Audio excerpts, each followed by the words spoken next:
Non, non. J'ai été. Okay, I think now it's good. Thank you.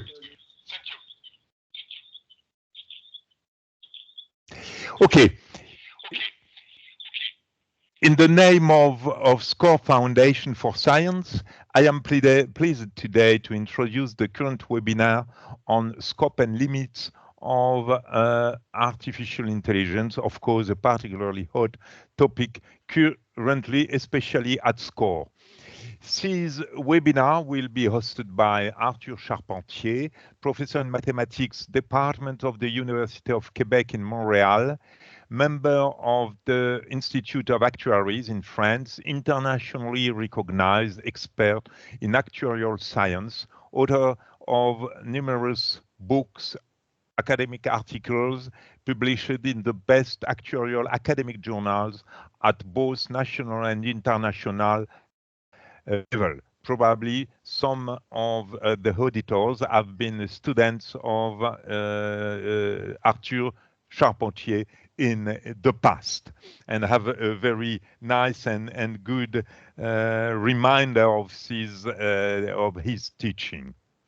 The today webinar will allow Arthur Charpentier to deal with a very, very hot topic on both sides of the Atlantic, as well as to introduce us to the topic of its research project, Fairness of Predictive Models, an application to insurance markets that is supported by the SCOR Foundation for Science. This project aims to propose corrections to automatic artificial intelligence algorithms that can be used especially by actuaries to determine the optimal pricing of individual policies to remove or limit bias likely to generate inequities or even discrimination based on gender, race, religion, origin, etc.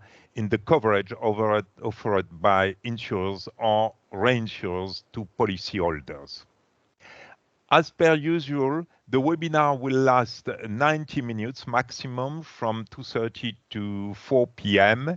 If you have any understanding questions, please ask your question as you go during the presentation of Arthur. For more substantive questions, please ask them at the end of the presentation. Arthur, many thanks to have accepted to make this stimulating presentation. You have now the floor, let us say for 40 to 60 minutes, depending on how much time you need. Thereafter, we will open the discussion with the audience, and we will close the webinar when questions will have been exhausted, and at latest at 4 p.m. Please, Arthur, you have the floor. Thank you. Thank you very much, Philip, for the invitation. Thank Daying for organizing it. So I will talk today about I will really focus on the limit of artificial intelligence and algorithm. Right. So it's, as Philip mentioned, it's a project that is funded by the SCOR Foundation for Science. So just to mention some work I've been doing in the past. So currently I'm professor at the University of Quebec in Montreal in the mathematics department, but before I was professor in economics in France. So I really focus on the two sides of actuarial science. So focusing on the models, on the algorithm, and on the mathematical properties of them, but also on the economic side, dealing with market, with competition, try to understand what's going on in insurance markets. So it's really what I'm working on. I can just mention the very last book that actually came out this morning. So it's brand new, which is actually on the topic of today's talk, which is Insurance Biases, Discrimination and Fairness, which will be more or less what I will be talking about today, and try to make connection with other things I will be working on, I was working on and I will be working on in the next years. I can also mention some students, because actually all the funding is dedicated to sponsoring grants. So for postdocs, doctoral students, but also interns. Francois was working with us as a postdoc. He's now back in Paris, working for Milliman as a consultant in research and development. Actually, Francois, maybe some of you know him because he got the SCOR Prize for his PhD thesis. So right after he got his PhD, actually, I hired him as a postdoc fellow. Philip was working with me, and he will defend his PhD thesis next month. He's now back in Switzerland. And Agathe started her PhD, so she's currently working on something I will briefly talk about today, which is calibration of model, which is really about interpretation of the outcomes of model, especially probabilities, because, well, we have to admit that almost all the machine learning algorithm don't provide probabilities. They provide scores that are not well calibrated. Olivier is also a PhD student of mine, is working on causality. I will also talk about that today. And then I mentioned two interns. So Anna just arrived from Colombia. She will be working on actually on a very hot topic in the US, especially in Colorado, because again, I will talk about that later on. But usually when you feel discriminated, you have to prove that you've got discriminated, which is usually extremely difficult because you're not discriminated as an individual, right? You're discriminated because you belong to some minority group. So it's extremely difficult to prove that you got discriminated against you. And in Colorado, they want to reverse the process. So they want insurance company actually to prove that they don't make any discrimination. And they currently focus on one hot topic in the US, which is ethnical origins and race.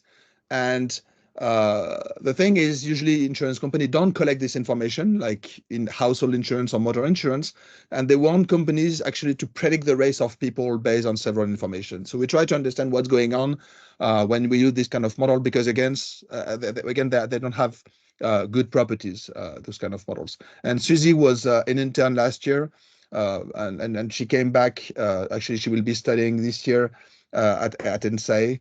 And she was working with us on collusions in markets and gave algorithmic pricing. So this is part of students I have. And again, the list is provided in the newsletter. I put the link to the webpage on the chat if you want to know more about the team. So let me go back to insurance. I mean, you work in a reinsurance company, so you all know about that. But insurance is simply a risk transfer from a policyholder to an insurance company, right? So the idea is the policyholder will pay a premium, and if there's a claim, then the insurer will pay back an indemnity, right? So this is how insurance is working, but that's not the complete story, because if you have something like that, it's not insurance. It's maybe just a bet, right? So it's not what we look at when we look at insurance. Insurance is when you have a lot of people, right? It's about pooling risk together.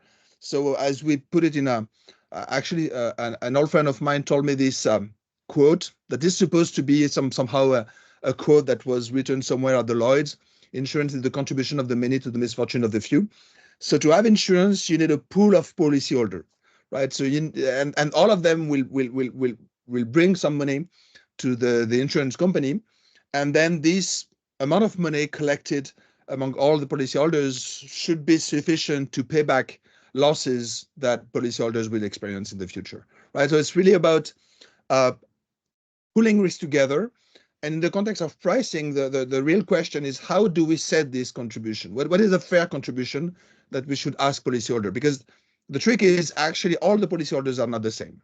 Okay, so we got different policyholders with different characteristics, and it's kind of fair. This is what we call actuarial fairness. It's kind of fair to ask a higher premium to people taking more risks, I would say, or having more risk. I'm not really sure about the verb we should use, but more risky people should be paying a higher premium, which is more or less what you can find in any economic textbook, actually, right? So we need to identify risks, and the challenge we will have is actually this risk might be correlated with sensitive attribute, and it's not possible, according to law in some countries, to discriminate with respect to those variables, right? So it's really about how do we find this appropriate and fair contribution that policyholders should pay to the insurance company to share their risk. So it's really about this question of actuarial fairness that I will address today. So just a couple of motivation and to give you some broad view on what's going on. So first, we got this issue of what we call algorithmic fairness. Okay, so algorithmic fairness has a lot to do with what's going on. Actually, it was in the title of the talk, which is artificial intelligence. Okay, so it's two things. Artificial intelligence are models and data. Okay, so we have more black box models. We got more and more complex data with a lot of proxy variables. Okay, so this will be artificial intelligence, and people working on those algorithms in computer science recently addressed some issues regarding black box model, like the Compass model. So if you don't know about that, Compass is a company selling a software to judges and lawyers in the US. And one of their options is actually to focus on reoffense. So when someone was in jail, they can apply to be released and to come back to society. And then they meet with the judge, and the judge can use actually this tool that will give you a score. Okay, so they give you a score, and if the score is too high, it means that you're risky, or the risk of reoffending is too high, and then maybe you will not get out of prison. And actually, this idea of using models in justice is what lawyers call actuarial justice, right? So it has a lot to do with actuarial science. Okay, so it's really about getting scores that can help to assess risk of reoffense in justice.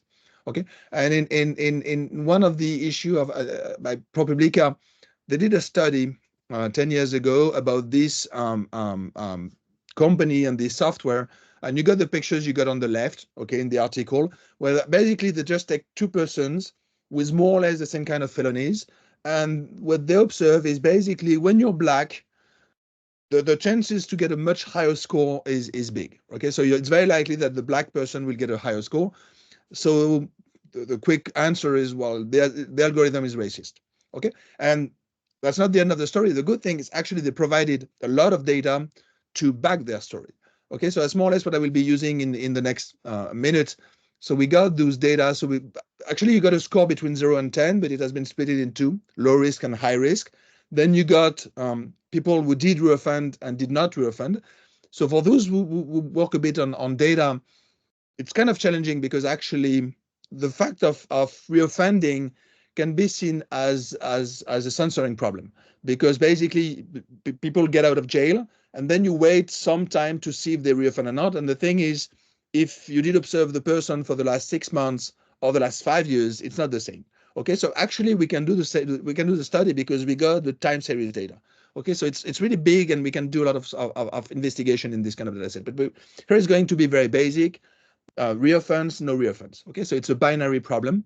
And actually, I will get back to this binary problem because this is what people in machine learning are focusing all the time on. Okay, so they really care about that.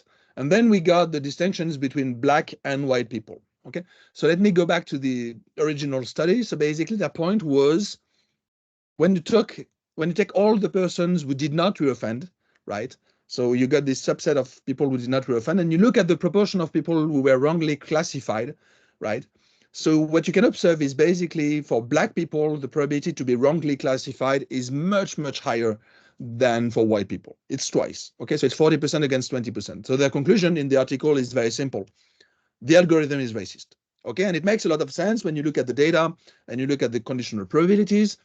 There's a big difference, a significant one from a statistical perspective. So it is a discrimination. And then Compass came back and they say, well, maybe we can look at the numbers differently, right? So if instead of looking at people who did not reoffend, we look at people that were classified as high risk, and we look at the proportion of people within this class that did not reoffend, then the probabilities are more or less the same in the two classes of white and black people.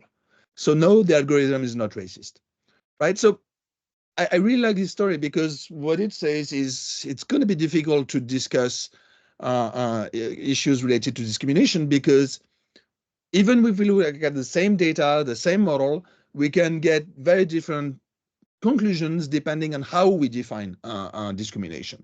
Okay, so that's the first point I want you to understand. Depending on the definitions you have of discrimination or unfairness, you might get very different outputs, right? And actually there are impossibility theorems saying that you cannot fulfill all the requirements of the different definitions of fairness. So it's quite of a challenge, actually. Then the second motivation is actually a legal one, because when you want to talk about discrimination, discrimination is defined in many legal documents. Okay, so we need to look at regulation. And I can mention what happened actually a long time ago in Europe, which was this gender directive, which addressed the idea of having differentiated premiums for men and women. And there is a discussion about insurance. And you back in 2004, you got those two articles. So one article, which is Article 5, and then you got 2 points. Point number 1 is, well, you cannot make any discrimination based on the sex or the gender of people to calculate premiums. And there was a second paragraph saying, well, actually you could. And the point is at the very end, it's about the use of gender or sex when it's determining actuarial factor. Okay, so we don't know exactly what it is. The thing is, actually, you can find this kind of concept in many countries or provinces. In Quebec, we got the same. So if you can prove that actually it's a determining factor, then you are allowed to use that. Okay, so I put that in gray because actually there were complaints about this article and it has been removed. So it's not possible any longer to use the gender as a differentiating variable when computing insurance premium, even if it's a factor determining the risk. So the way we usually understand this one is related to causality. Okay, we'll also talk a little bit about that. Causality is the fact that one variable actually is a cause of the other one. And it's something we are currently working on, because even if it's not really, if we cannot use that in a legal perspective, it's still very good because it's related to interpretation and explainability of models. So understanding if the variable is just a correlated variable or if it's a causal variable is something extremely important for actuaries. There is the Colorado example. I did briefly talk about that. So in Colorado, there's a discussion about a proposed regulation, which the title is a bit long, but it's concerning quantitative testing of external consumers' data and information sources. And at some point, it's about estimating race and ethnicity of people. Okay, so it's something that they want to use. Actually, so there's a very long article with a lot of statistical stuff saying that if the p-value in a logistic regression is higher than 5%, blah, blah, blah, and so on. So it's really about, there's a nice technique that is discussed to prove that actually insurance prices are not discriminatory with respect to the race.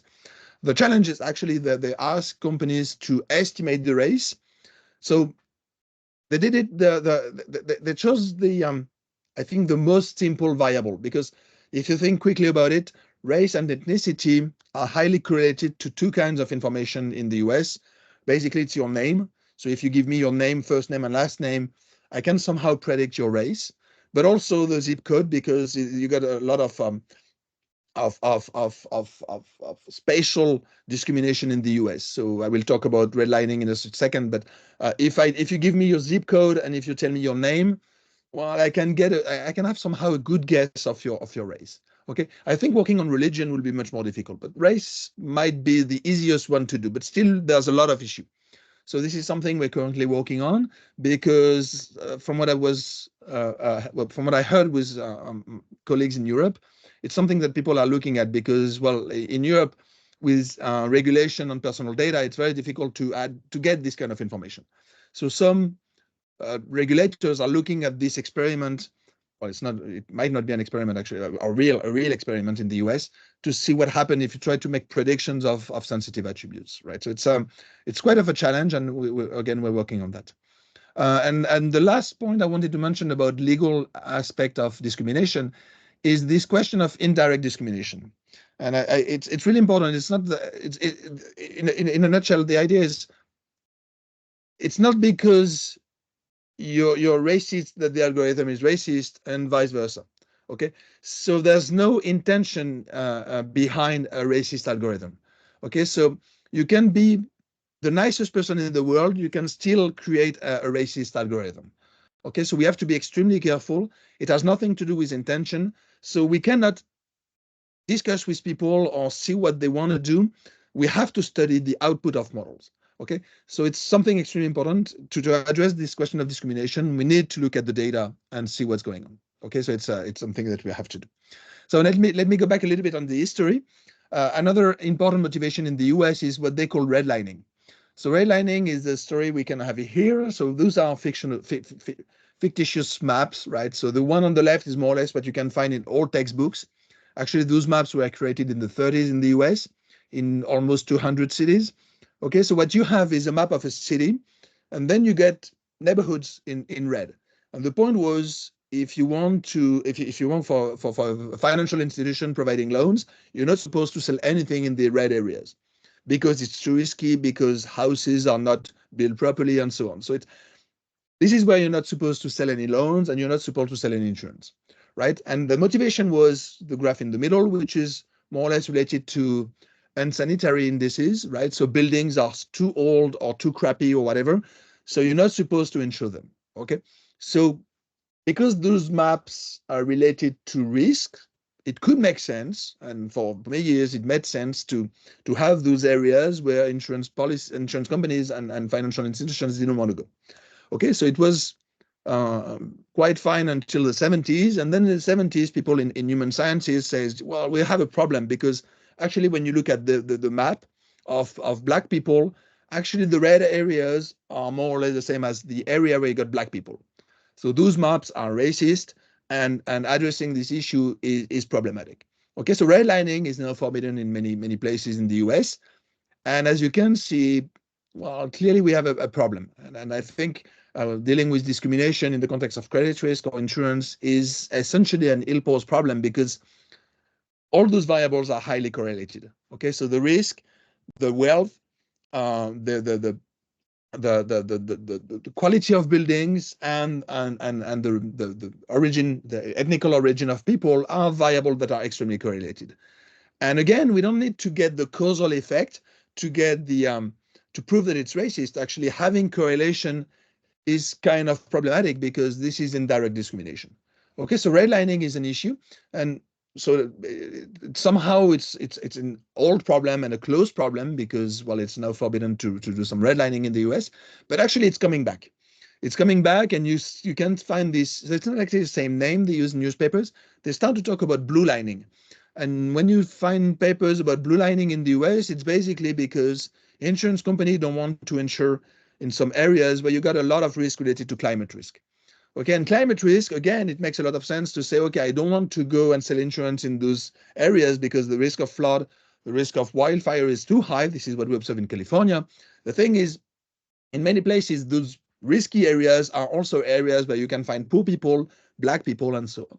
So we see again this problem coming out in a slightly different context, which is related to climate change. So redlining is still a problem, and the point of my slide here is to address this important point that it's an ill-posed problem, and we will always have a problem to talk about discrimination in insurance. I will mention that later on, but actually actuaries are paid to do discrimination. Okay, so it's in the title, in the job description, in the job description of actuaries. Okay, to do discrimination, but it has to be discrimination with respect to the risk. Then it's okay. But sometimes it can be also correlated with sensitive attributes. Then the very last one is related to what we call proxy. And it has to do with actually with some deep properties of machine learning and artificial intelligence. So I will just explain what I did in this slide. So in this slide, I got a data set, motor insurance data set. I got the gender. It's an old data set in Europe. So at that time, I got the gender.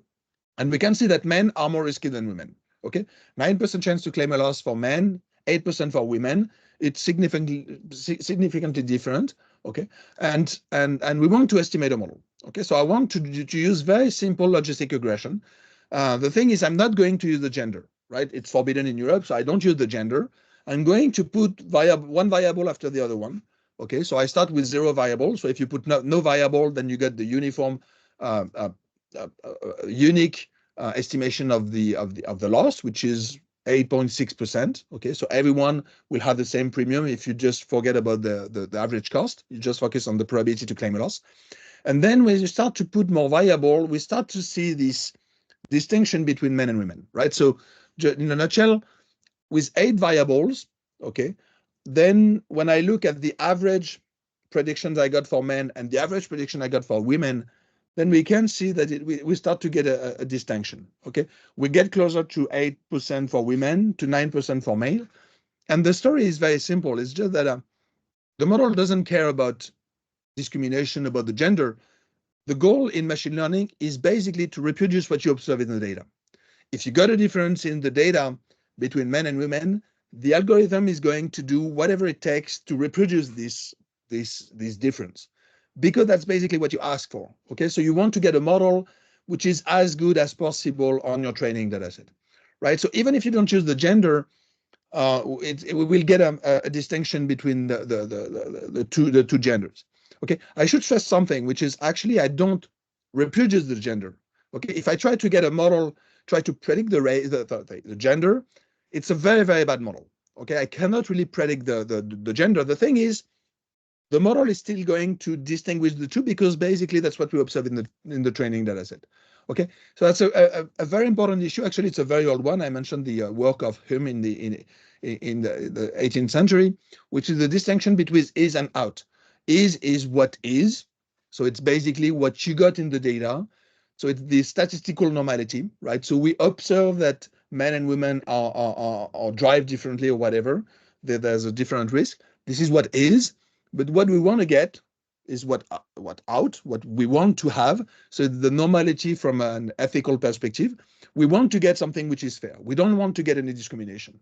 Okay, and the thing is basically it's not possible to distinguish the two with very simple machine learning techniques. The idea of machine learning is just to generalize what you observe in your data. Okay, so if you want to distinguish, or if you want not to distinguish, actually you're supposed to ask for it. Okay, so that's a very important issue in machine learning. If you want to get something, you must ask for it, and that's something I'm going to stress here. It actually is found in the textbook by Kearns and Roth on ethics and discrimination. Machine learning will never give you anything for free like gender neutrality, right? You must ask for it. And what it means when you talk about machine learning is basically you're talking to a machine, you're talking about an algorithm.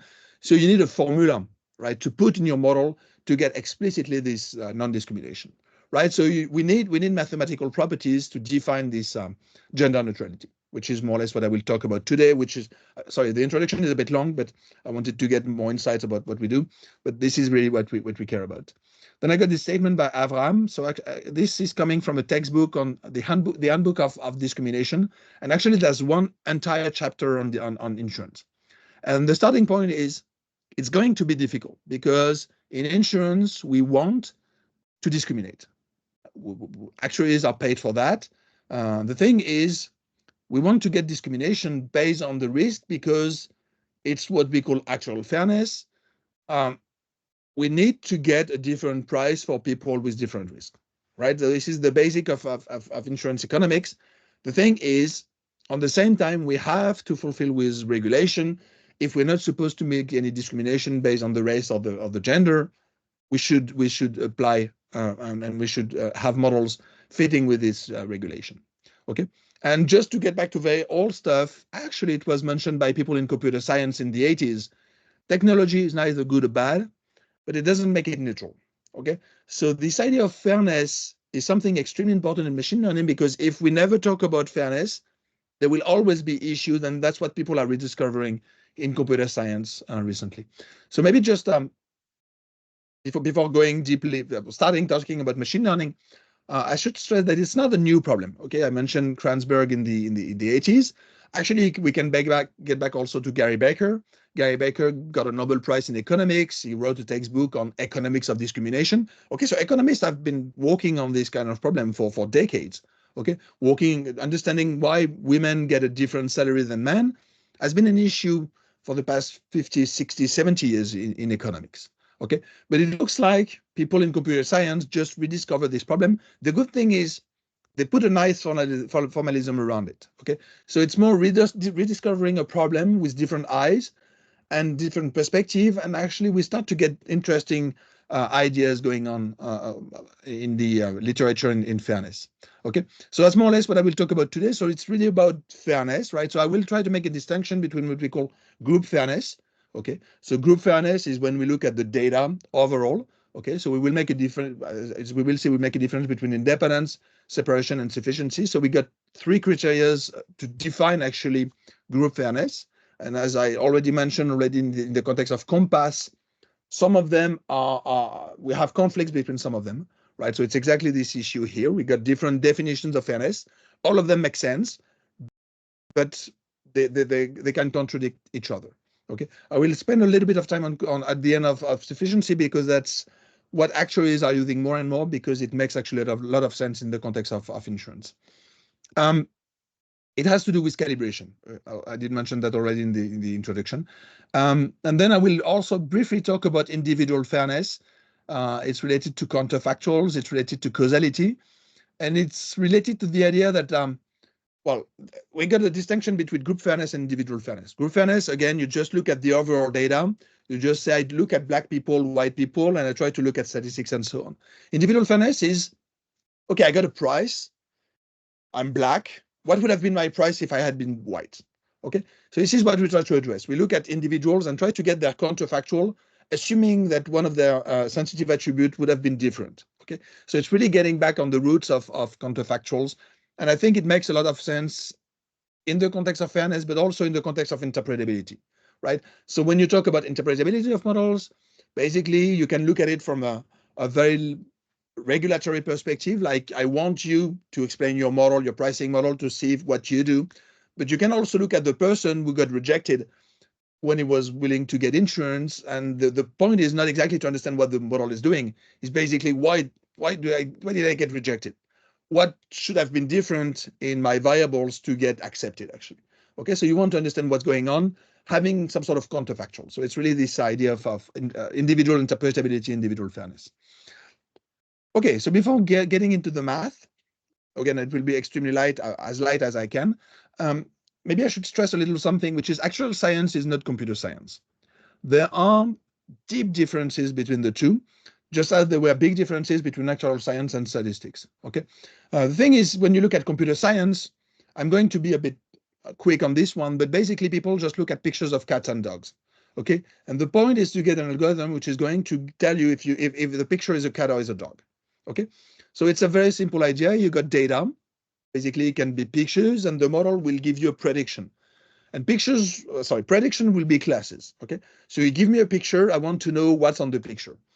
If you got, like I'm on my laptop, it's a Mac, I got photos. When I upload a photo, sometimes it tells you this is your daughter, this is your son, and so on. So it can, there is an algorithm who's able to recognize some people. Okay, so it's really about classes. It's about identifying people on pictures. Okay, so that's exactly what we want to do.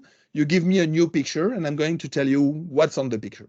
Okay, of course, it's not only about dogs and cats, it's also about observing disease on X-rays and stuff like that, right? So you give me a picture, an MRI, whatever, and I can tell you if someone is sick or not. Okay, so that's more or less what people do in computer science. But in our case, we don't really care about classes. We really care about probabilities. I think the point is basically because probabilities are related to prices. Okay, when you talk about insurance, I don't care who's going to claim a loss, who's going to get involved in a car accident. What I care is the probability to get involved in a car accident, because if the probability is high, then it's fair to ask for a higher premium. Okay, so probabilities are related to very important for actuaries, but not only. I mean, you can find that for weather. Okay, so if you go on the weather websites every morning to ride your bike, you want to see if it's raining. You don't want to get a rain, no rain. You want to get somehow a probability of rain. And interestingly, I mentioned this one because a lot of the literature in calibration and understanding this concept of probability to have rain on one day, which is actually a very complex problem from an epistemological and philosophical perspective, which is a one-shot probability. Right, so probabilities usually are defined on the long run by frequencies, but for a single shot, it's very difficult to define properly this concept. Okay, so there are a lot of textbooks in philosophy about that, but defining this probability is difficult. And there were a lot of articles in weather journals about what is the probability to have rain. Okay, I mentioned a stupid one, but it's about identifying men and women on pictures, because I will show you an example later on. And the last one is about insurance. Okay, again, we don't care about who's going to get a loss, who's going to get involved in a car accident. I want to get the probability. Okay, so that's a big difference, because all the concept we will find in the literature in computer science are based on classes. For us, it's based on probabilities and scores. Okay, so we need to focus on that. So let's get into the math very quickly. X is a collection of explanatory variables, legitimate ones. Okay, so those that are not mentioned in the standard definitions of discrimination. Okay, in Quebec, we got, I think, 17 definitions or 17 variables that should be related to discrimination, like the gender, the sexual orientation, religion, and so on. So it's not one of those. It's maybe the power of the car. okay, the size of the house, whatever, it's a legitimate explanatory variable. Then I will have a sensitive one, okay? It can be the race, it can be the gender, okay? And it will be binary because usually it's more simple to get something binary. Continuous is something we start to work on, but it's more complicated. It can be related to discrimination with respect to the age, but the age is kind of okay so far. In the textbook, I mentioned a lot of ideas related to age. I think we accept discrimination based on the age because the age is not a club, okay? Basically, your skin color is not something you choose, is not something that is going to change, okay? If you were born black, you will be black almost all your life, right? But your age is something that is going to change, okay? So if we got discrimination against young or old people, somehow we might think that it's okay because basically everyone will be concerned at some point. So it's we kind of agree with that. But this one is interesting because it's a continuous variable. We also have the spatial one, which is continuous but slightly more complicated. But let's forget about that. Let's focus on the binary problem, A and B. Okay. Then I'm going to focus on the task, which is try to predict something which is binary. So Y will be a 0-1 variable. It's a classification problem. Okay. Then I'm going to get a predictor. So just think of a logistic regression, whatever you like. It can be a random tree, it can be whatever. The thing is, usually we focus on the Y hat, which is the prediction of the class. And in actuarial science, we focus on the score. Okay, so we got this model. And actually, if you get back to logistic regression, that's exactly what we do. Okay, we try to get an estimation of the probability. If the probability is too high, then I'm going to predict a 1. Okay, but just forget about the Y hat because I won't care. I really focus on this score, which is going to be interpreted as a probability. Okay, and we want this probability, this score, to be fair. Okay, so we need to define fairness. So group fairness, we have 3 definitions. I did mention that already. The first one is independence. We want to get a score which is independent of the gender, okay, of the sensitive attribute. This is what we call demographic parity. Okay. The second one is the separation property, which is related to this independence, but it has to be conditional on Y, which is easy because Y is binary. So you just take the group of zeros or the group of ones, and then you just look at the independence between the two variables. And actually, in the context of a binary classification problem, it's related to false positive rates and so on. So it has a lot of interpretation. And the last one is the one you get when you invert the model and the Y. Okay, so this is called sufficiency, and this is the one I think is the most interesting for actuaries because it's related to calibration. Okay, so we want to get the independence between the occurrence of losses and gender conditional on the prediction you make. Okay, so it's slightly different. And actually, when you look at separation and sufficiency, this is exactly the discussion of COMPAS. And in Probabilities, they were looking at one of them, and COMPAS was looking at the other one. And we don't get consistency between the two. Okay, so that's more or less the story we got behind COMPAS. So let me get back to demographic parity because basically this is where you got 90% of the literature on discrimination. So again, it's about independence between Y hat and S in the context of classifiers. Okay, so we got the sensitive attribute, then we got the classes, and we want to make sure that the prediction in different classes is the same, conditional on the sensitive attribute. And if you got equality, then you got demographic parity. Okay, so we can change this probability as an expected value. Okay, I'm going to need an expected value somehow because actually we won't be looking at Y hat, we will be looking at the score. Okay, so one weak definition of demographic parity is just to say, okay, I got my 2 scores in the 2 groups, men and women. What I just wanted to get the same average in the 2 groups. Okay, that's extremely weak, but it's just a direct interpretation of the very basic demographic parity you can find in computer science. Okay, what we will ask for here is slightly different. We don't want to get the same average, we want to get the same distribution. And that's exactly what we've been working on for the past year. How can you assess if we got the same distribution? If you've been studying a little bit of statistics, it's a very classical problem. We want to know if the 2 distributions are the same or not. Okay, so we want to know if the probability to be in the same group are actually the same or not. And there's a very interesting idea which is coming from optimal transport. So I will just maybe take 5 minutes to discuss optimal transport because it's a very interesting idea coming from mathematics. I will get back a little bit on the history, but the idea is very simple. You just take the predictions of scores you can get in the 2 groups. Okay, we got binary sensitive attribute, we got the A and the B. So I will take the distribution of the scores in group A. But actually, I don't look at the density, which is the curve I was showing you before. We look at the cumulative distribution function.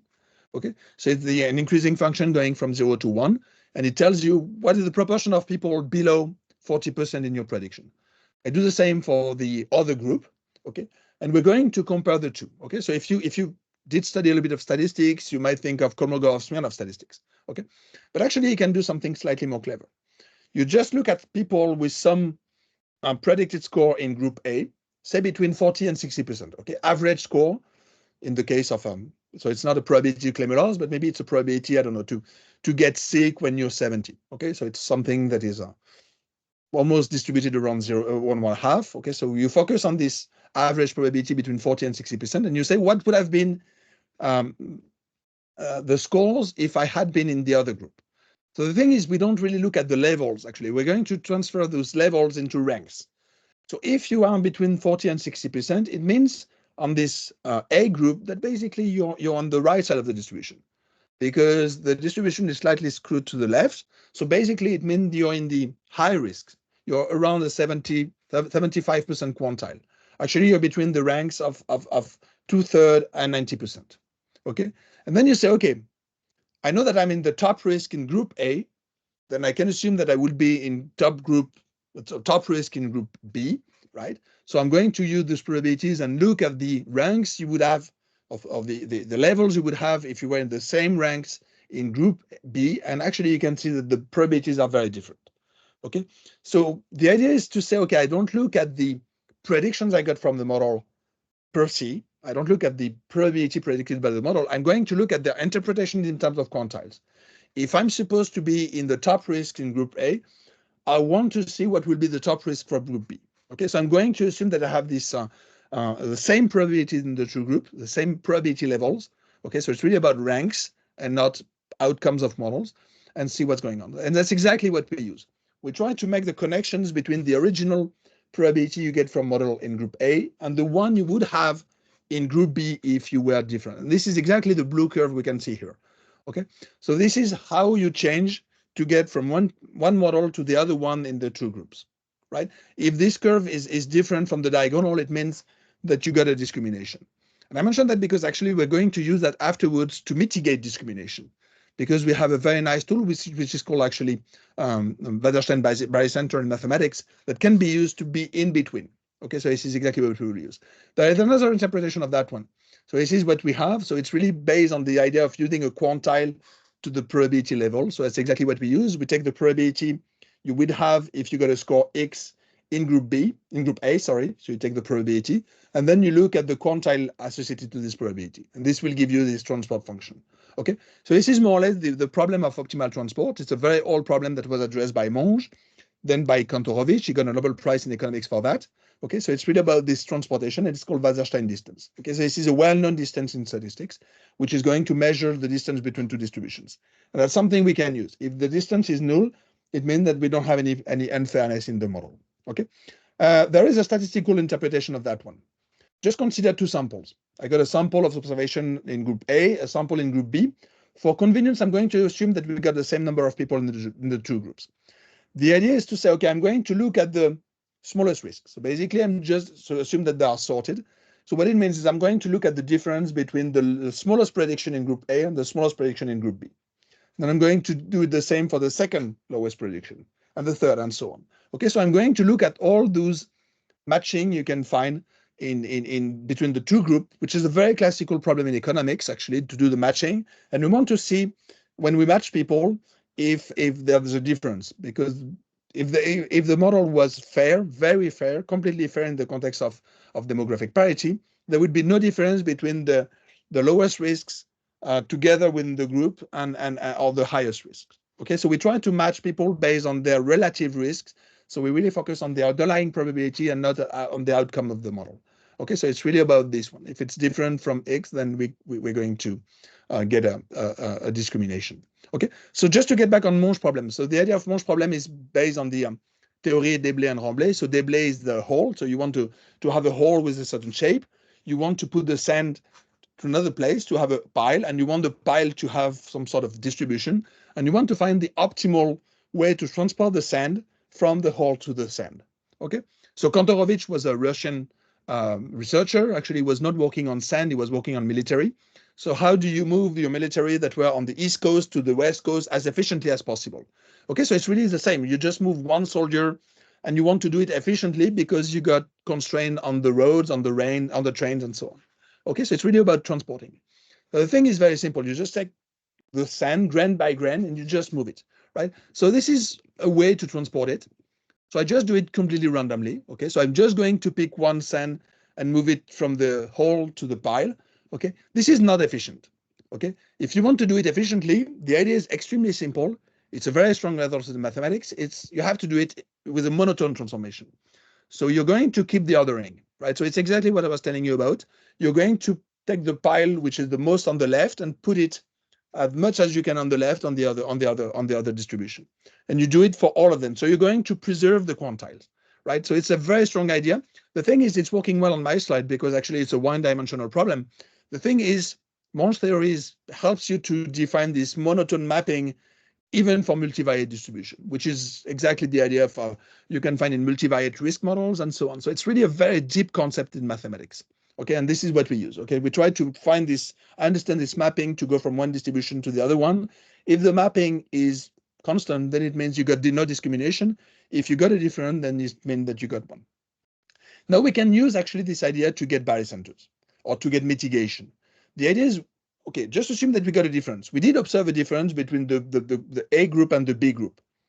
If we want to be fair, well, it could be legitimate to assume that we should be somewhere in the middle.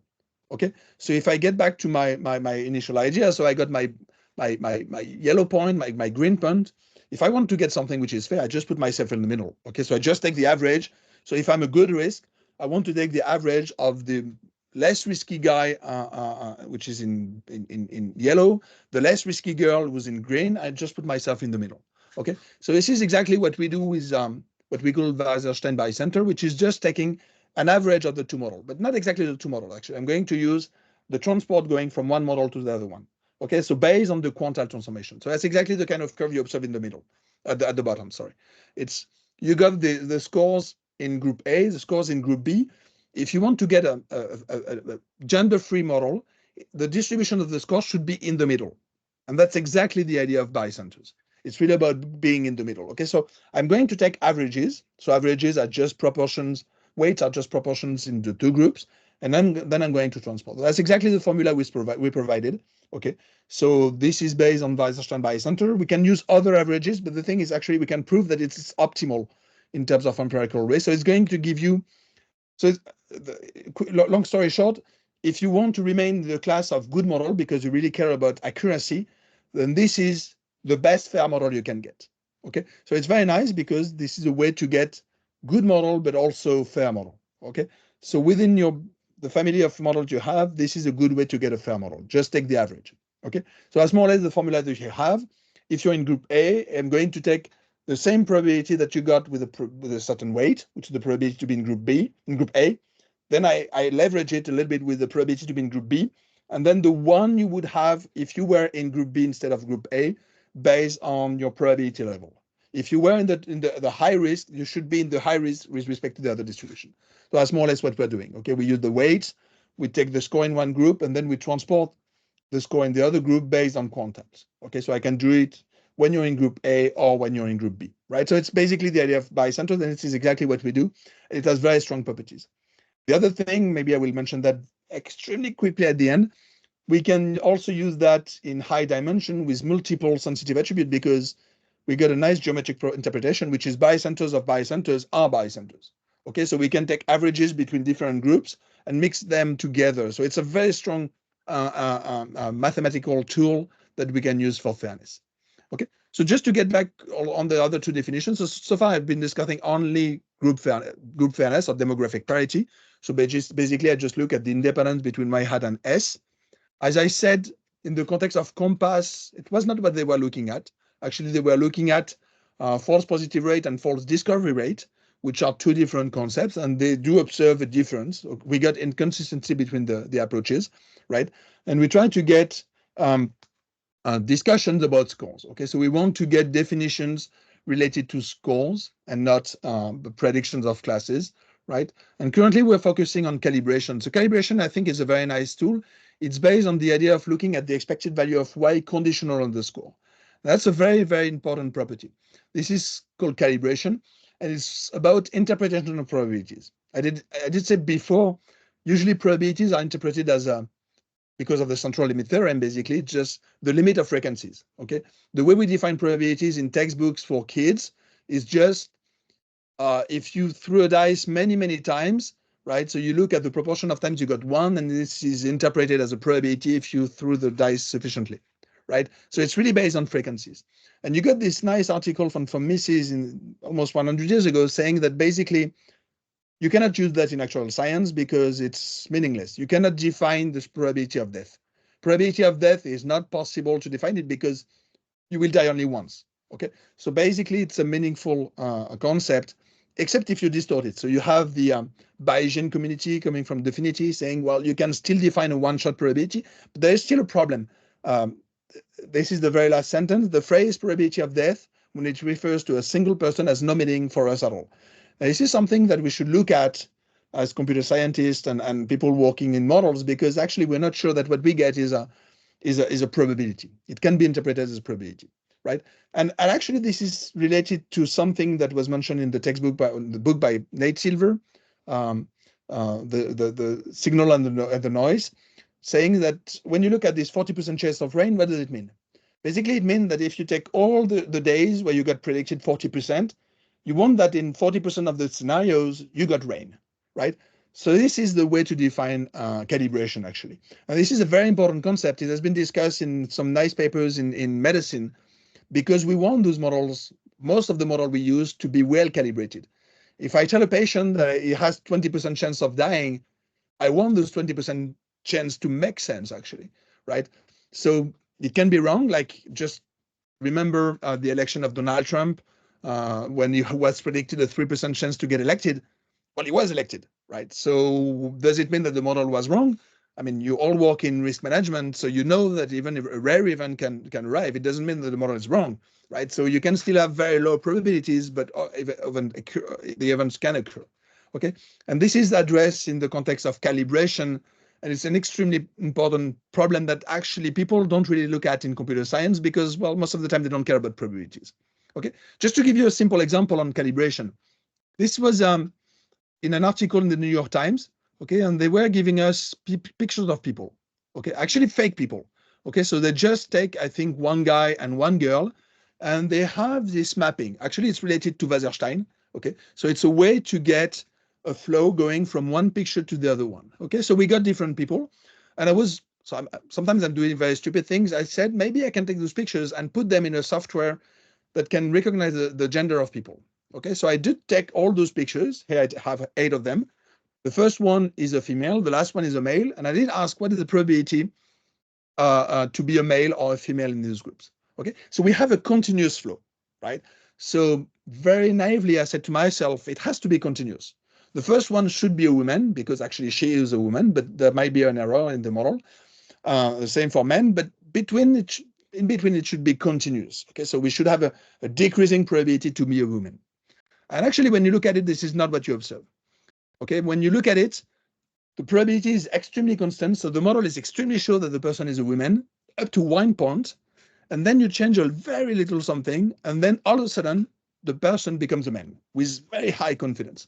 And I think this is a problem of a lot of problem in machine learning, because never trust probabilities you get out of a model coming from computer science, because this is something that is well known by Bayesian statisticians. It's the problem of overconfidence. It looks like models are extremely confident about something. When they think it's a man, then the probability will be extremely high. Most of the model in machine learning rarely say, I don't know. I'm sorry, but on these pictures, there's 50% chance that the person is a man and a woman. So maybe 50-50. You will never get 50-50 with most of the models we've been using. With random forest, is always pushing the probabilities towards 0 and 1. So this is something extremely bad that I don't like about models in machine learning, which is that we're not well calibrated. This is this idea of being overconfident about probabilities, and this is not what you want.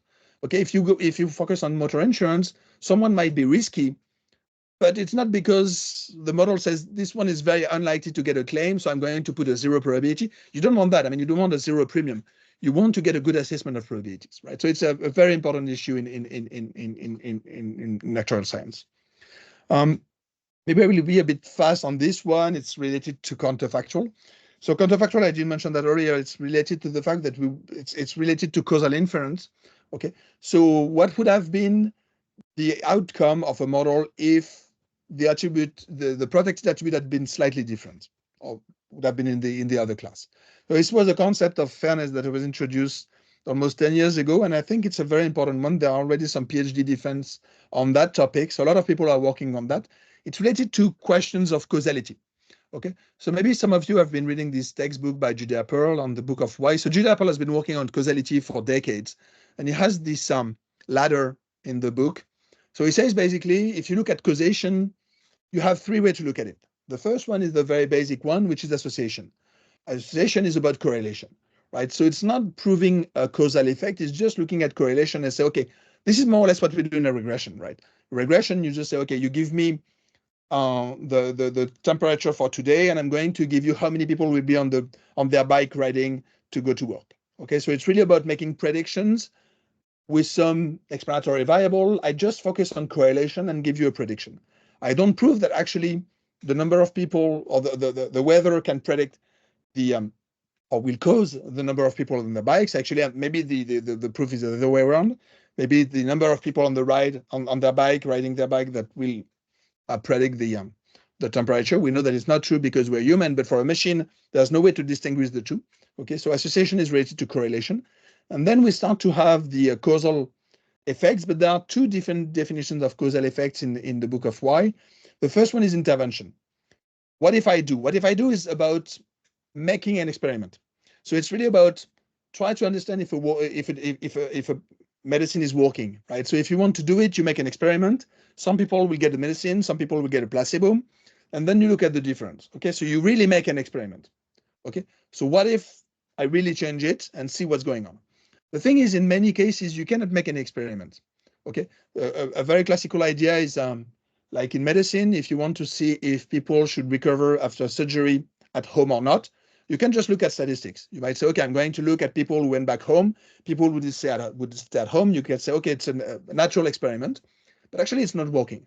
It's not working because basically people who went back home in your historical data are usually people that were either okay. I mean, if you see after surgery that someone is not well, you don't send them back home. Okay, so it's not a randomized experiment. It's a natural experiment. So sometimes you just let people go if they are okay. So of course, it's going to bias your outcomes. Okay, so you need to take into account, this is what we do through the propensity score in causal inference, but this is why you shouldn't do it. Okay, so in some cases, you cannot make an experiment, and this is what we call counterfactuals. It's theoretical. It's something that you try to pretend.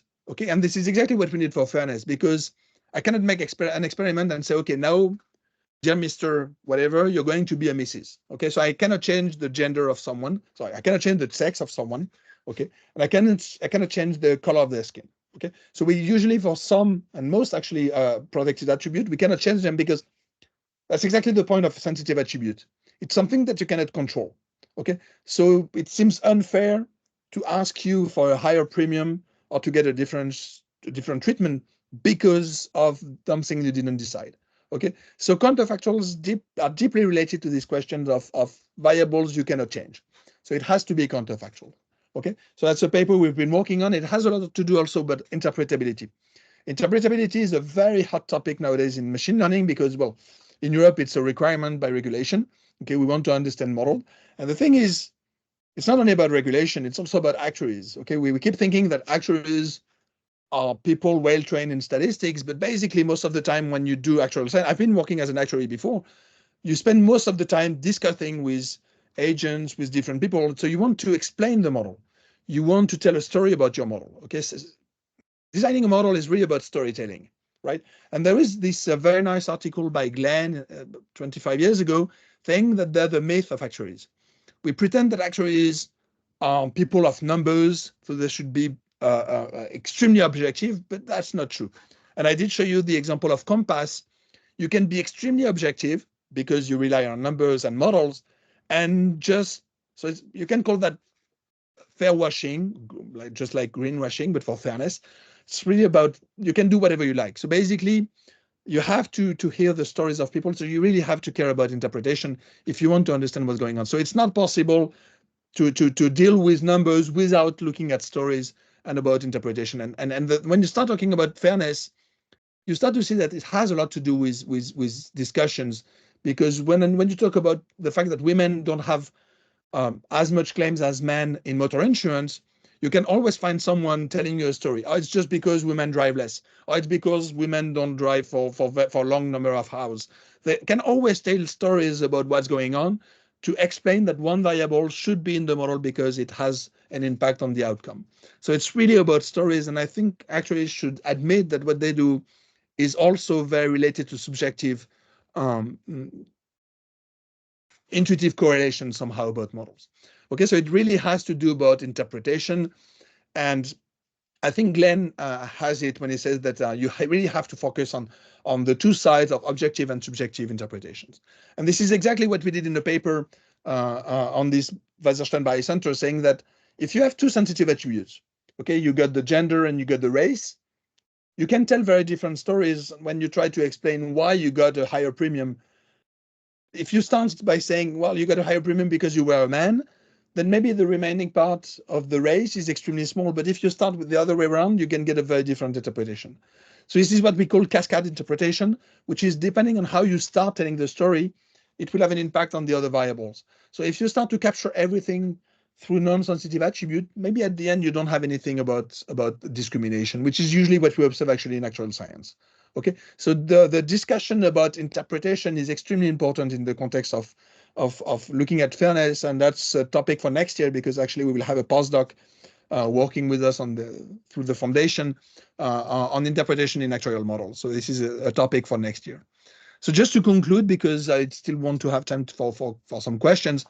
So my point is, we can investigate discrimination. We have different definitions of fairness, and actually we can quantify them. Okay, it's a good start, but we can also mitigate them. So my point is more from a mathematical perspective. If you ask me if you can do mitigation, my answer is yes. We got efficient way to do it. I don't know if it's the good way to go. Okay, this is a very deep and philosophical problem, also a legal one. I mentioned two statements by two judges from the Superior Court in the US saying two completely different things about mitigation. The first one says in the 70s, if you want to get fairness, you must discriminate. So in order to treat some people equally, you must treat them differently. It's a very strong paradox. It's related to the idea of affirmative action. Okay, so if you want to get fairness, you have to distort everything and actually be unfair. This is more or less what I was saying about with this Barre Center, saying that you have to be in between.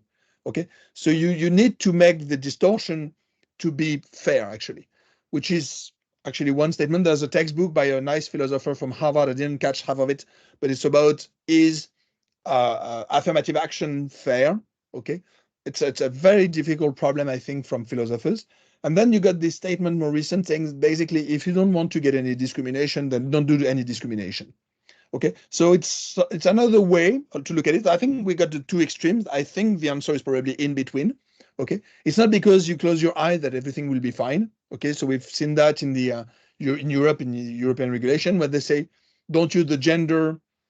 Well, it's not because you don't use the gender in your pricing that you're going to get something which is gender neutral, just because of proxies, right? So the more data you collect, the more likely you will get proxy discrimination. Okay, so being blind and not addressing those issues is not the answer, but it has to be somewhere in between, right? So it's I think it's still a complex problem what to do when we observe discrimination. I try to address it a little bit in the textbook again that came out this morning about discrimination and fairness. It's a very hot topic, actually. For those who are interested, we have a workshop tomorrow in Laval in Quebec. It will be online, so it will be an hybrid event. We have one day of discussions with people from academia, people from regulation, people from the industry, try to understand this idea of discrimination and fairness. It's a very hot topic, a very complex theoretical problem also, but it's something that we're working on, and it's so I'm glad we got some funding from the SCOR Foundation, because that's something we really want to work on. So I think I'm done for today, and I will leave room for some questions. Thank you. Thank you so much. It was very interesting. Of course, what you are describing is at least a demanding process, actuarial process, but you have been especially stimulating in designing some way to go forward in that regard. I will not comment further because it's not up to me to do that, and would like to leave the floor to the questions. Please let me know if you have a question, and what I suggest is that you raise your hand if you have a question, and don't hesitate to have a question, because it's very seldomly that we have such an opportunity to directly discuss in depth the question which has been raised.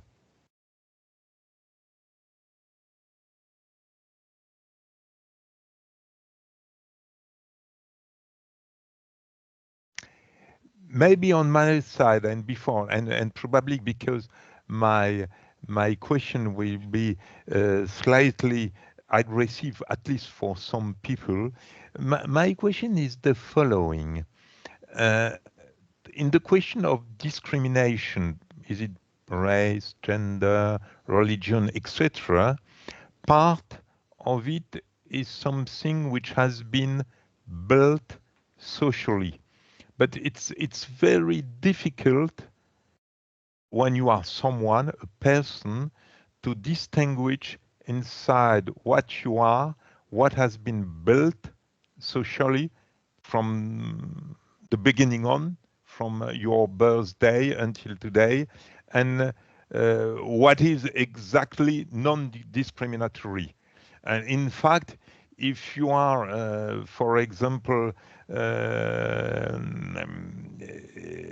if you are in a family which has been characterized by theft, or I don't know, something like that, I can imagine that it's something on which you don't have any command as a person, but at the same time, because of that, you could be influenced in your future behavior. Or let us take this as an assumption. Then what is, Arthur, exactly the frontier between discrimination and non-discrimination in that case?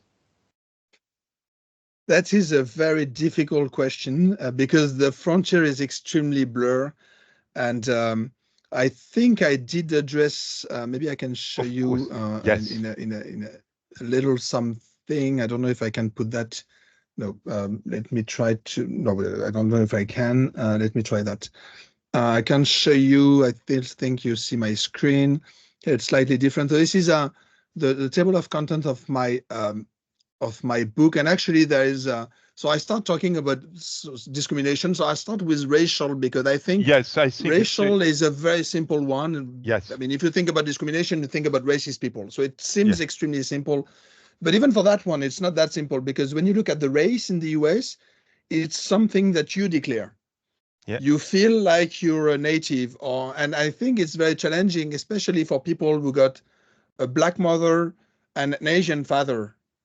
Yes. How do you identify? And it's a very difficult question. The thing is, for most people, I think racial discrimination has to do with the color of your skin, which is colorism in some textbook.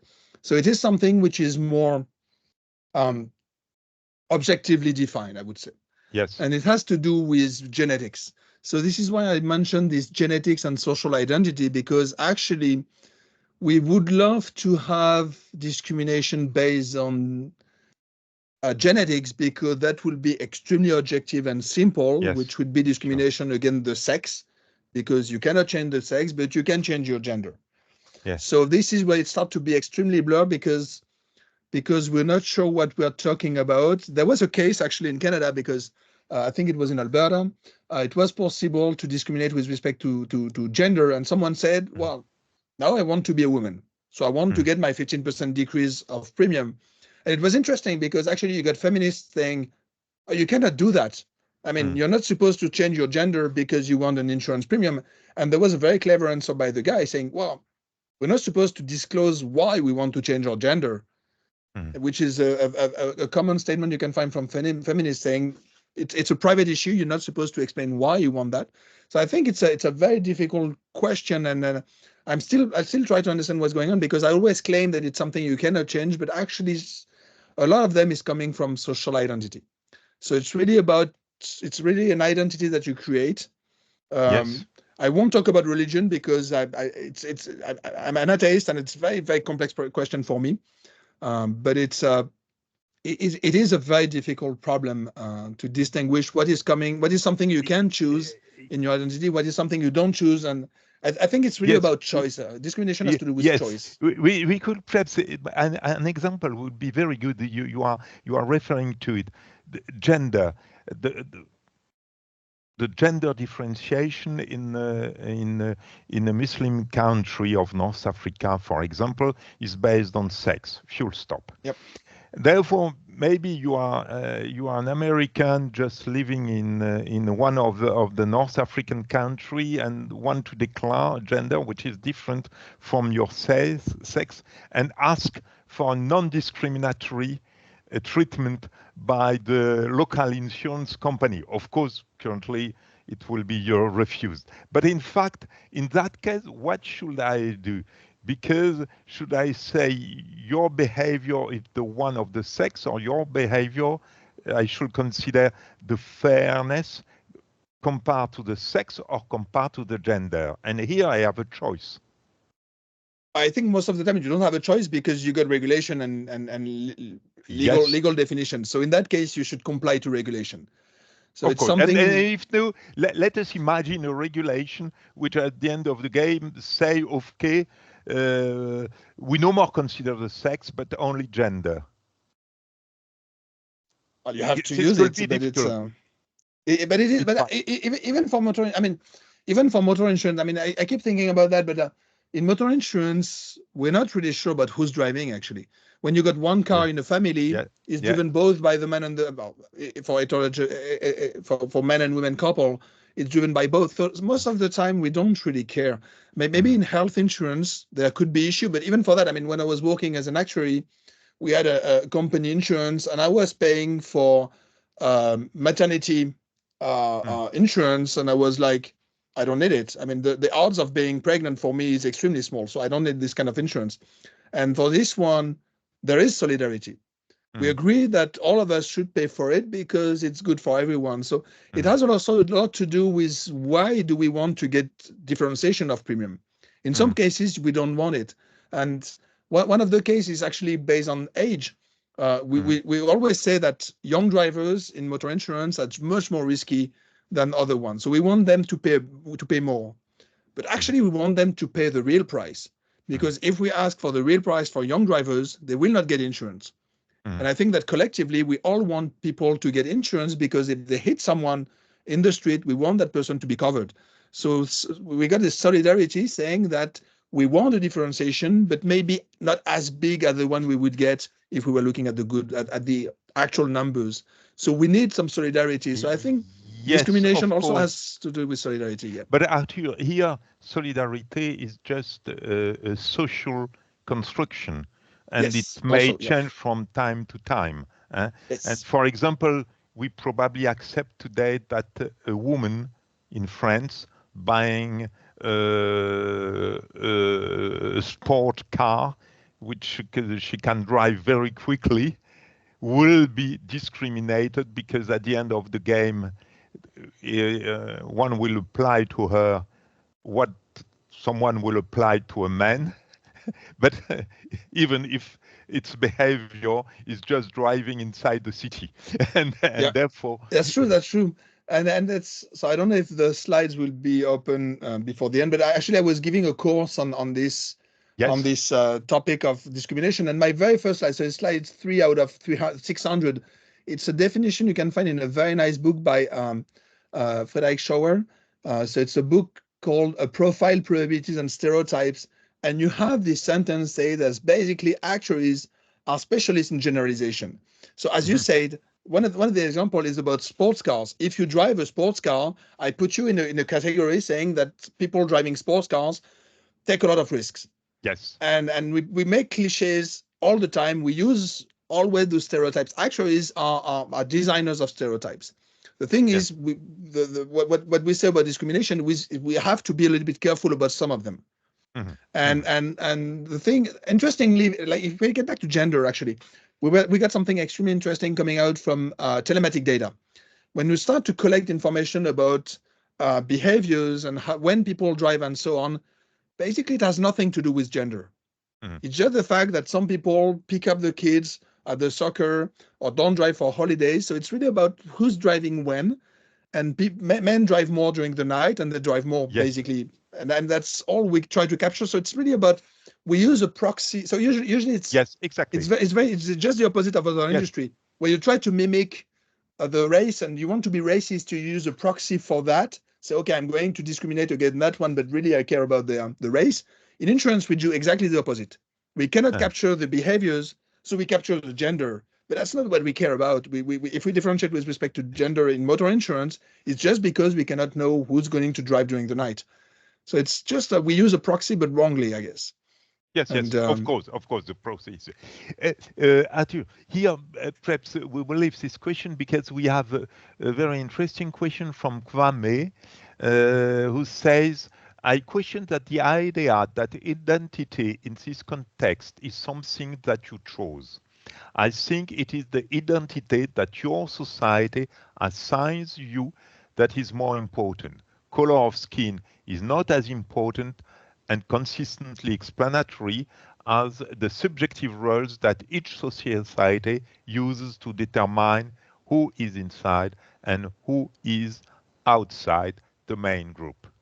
The main group, or the majority, or the proxy, of course. I think I would agree with that. I mean, there's one discrimination I really want to study. Sorry, Arthur. Group with power. Exactly. And I think it's deeply related to discrimination against poor people. Again, I guess it's one of the thing you can observe everywhere. When you have discrimination against Black people, usually it's really about poor people.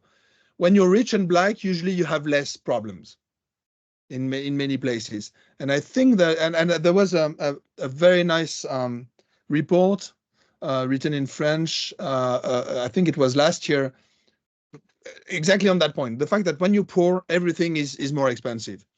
And it's all the more the case in North America because we use the credit score in all the models we have in pricing. And poor people usually have a poor credit scoring, and so they pay more their mortgage, they pay more their premiums, just because they are poor. I think, and interestingly, in Quebec, it's one of the definition. When you look at definitions of discrimination, the social discrimination is strictly forbidden. So discriminating against poor people should be prohibited, but it's extremely difficult to quantify and to observe. And when we start talking about actuaries to collect information about credit score, just say, no, don't touch that. This is extremely sensitive, but I think it's really an important issue. There is a strong discrimination against, I put it as poor people, but I think it's really about people with power and people without power.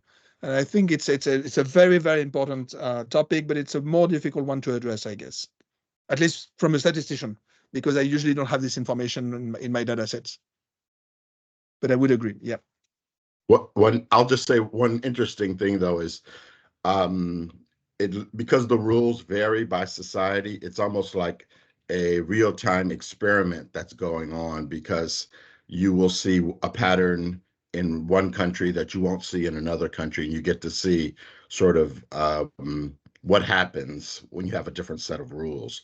So even within a country, I mean, when you look at the US, So Yeah. your regulation in the US is per state, and when you look at it, all the states are different. I mean, Avram would actually a survey on all the regulation in all the kinds of insurance, and it's going from 0 to 100. I mean, it can be completely different. Something that is strictly forbidden in one state, it's just open bar in the other one. You can do whatever you like. So it's very, very, and it's extremely cultural, not only spatially but also in time. And it was already mentioned, I think, by Philip, which is something that was okay 50 years ago is not okay now, and everything is changing. And it's I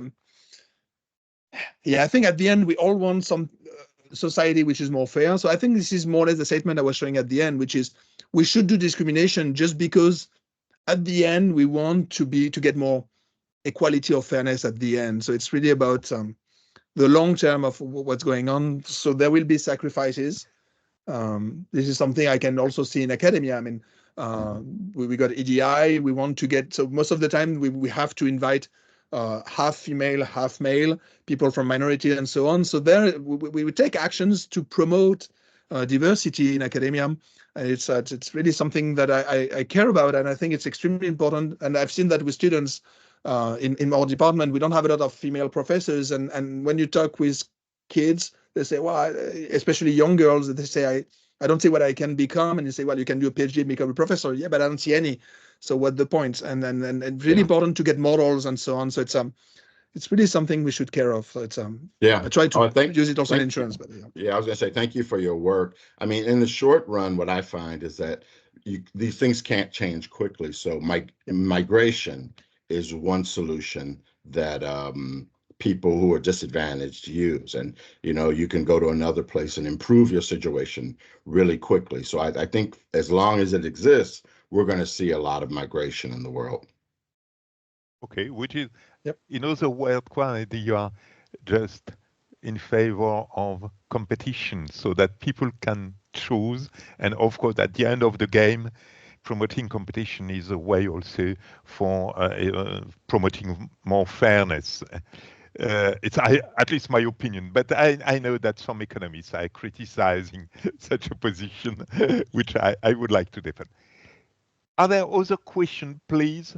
I see, of course, that we are running out of time, but because it was so interesting, Arthur, and so fascinating entering scientifically in such a domain which most people think are partially arbitrary or at least open to arbitrary. Oh, we lost you, Philip.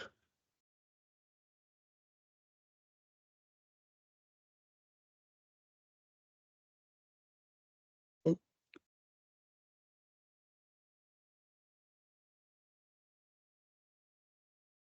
Okay, I lost you. I hope I'm not the only one, but just Okay. Okay, maybe I took the place of Zaying, and just was asking if there were other questions. If they are not, what I will suggest. In any case, of course, we will have further opportunity, Arthur, to discuss with you and to ask you a further question because we are in a very important partnership with you, and we thank you for that. And we hope, of course, much stimulation coming from you. And therefore, I suggest if there are no other questions, just to close the webinar. But before that, really, I would like to thank you, Arthur. It was very crystal clear, very fascinating and stimulating. So we have a lot of work to do following your recommendation. Thanks a lot, Philip. Thanks for inviting me. And I can also mention that at SCOR, you got Antoine Lee. So Antoine is a former student of mine, and he has been working on those topics also. So it's something I would love to continue discussing with you guys because, well, you got the experience. I got maybe some mathematical background I can help you with, and I guess we can do some interesting stuff together. So just get back to me if you got any questions or comments. Thanks you. Thanks a lot. Thank you, and goodbye. Take care. You all.